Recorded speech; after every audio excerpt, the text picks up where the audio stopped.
के इलेक्ट्रिक महकमा रेलवे के वाजिबात की अदायगी से दामन बचाने लगा। के इलेक्ट्रिक के महकमा रेलवे की हुदूद में आने वाले तारों और खंभों का बिल 17 अरब रुपए हो गया।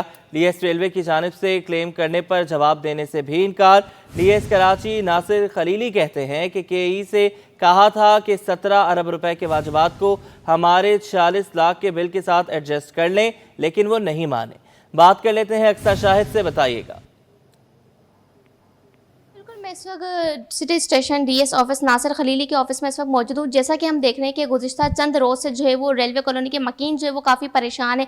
गैस, बिजली और तबादलों के जो है वो मसाइल से जो है वो दो चार हैं। इसी पर बात करने के लिए आज जो है वो हम डीएस नासिर खलीली के पास आए हैं कि आखिर क्या माजरा है। आए दिन हम देख रहे हैं कि इलेक्ट्रिक जो है वो बिजली जो है वो मुनक़ता कर देता है। रेलवे कॉलोनी के मकीन हो या सिटी स्टेशन कैंट स्टेशन पर भी हम बात कर लें तो वहाँ पर भी मुस्तकिल तौर पर जनरेटर चल रहा होता है। तो इतना बिल जो है वो 40 करोड़ रुपए तक का कैसे जमा हो गया? सबसे पहली बात तो ये कि बिल्कुल हम इसको मानते हैं कि 46 करोड़ का बिल है के इलेक्ट्रिक का, लेकिन इसकी अगर थोड़ी सी हिस्ट्री में जाए तो हमने जनवरी से के इलेक्ट्रिक ने जब से अपने इस्टेब्लिशमेंट्स, मुख्तलिफ ओवरहेड वायर्स, ग्रिड्स बनाए हुए हैं पाकिस्तान रेलवे की ज़मीन पे, और उसका एक तरीक़ाकार होता है जिसको हम राइट ऑफ वे कहते हैं, और राइट ऑफ वे के मद में पाकिस्तान रेलवे तमाम डिपार्टमेंट से, गवर्नमेंट डिपार्टमेंट से अपनी पॉलिसी के मुताबिक राइट ऑफ वे की उसके एक्सपेंसेस लेती है। और वो जो सिलसिला है उसमें हमने के इलेक्ट्रिक से अपने क्लेम्स किए हुए हैं, और क्लेम जो है जो बिल्कुल सिर्फ केसीआर और हमारी सिटी और कैंट के वो तकरीबन 17 बिलियन है। और अगर पूरे सेक्शंस देखे जाएँ और पूरे रेलवे के हम करेंगे तो मेरे ख्याल में ये बात कहीं बहुत आगे जाएगी। तो इनकी अपने 46 करोड़ की बात करते हैं, लेकिन हमारी 17 अरब की बात नहीं करते हैं।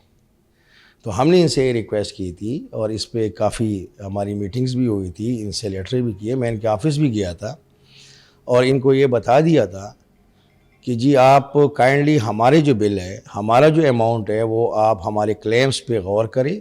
अगर हमारे क्लेम्स आपको जायज़ लगते हैं आप चेक कर ले, लैंड के मैप्स के साथ चेक कर ले, प्लान्स के साथ चेक कर ले, अपने रेवेन्यू रिकॉर्ड में चेक कर ले। अगर ये रेलवे की ज़मीन है और इस पे आपने अनऑथोराइज ये कनेक्शनें की हुई है या अनऑथोराइज अपनी इंस्टॉलेशंस की हुई हैं, तो अगर ये क्लेम हमारा राइट है तो फिर आप इसकी एडजस्टमेंट करें, और अगर नहीं है तो हम आपका बिल आपको वापस कर देंगे।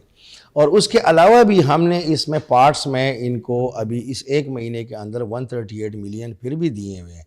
यकीनी तौर पर जो है वो डीएस नासिर खलीली जो है वो हमारे साथ मौजूद थे। उनका ये कहना है कि 40 करोड़ का बिल बिल्कुल हमारे तरफ है जो हम अदा करेंगे।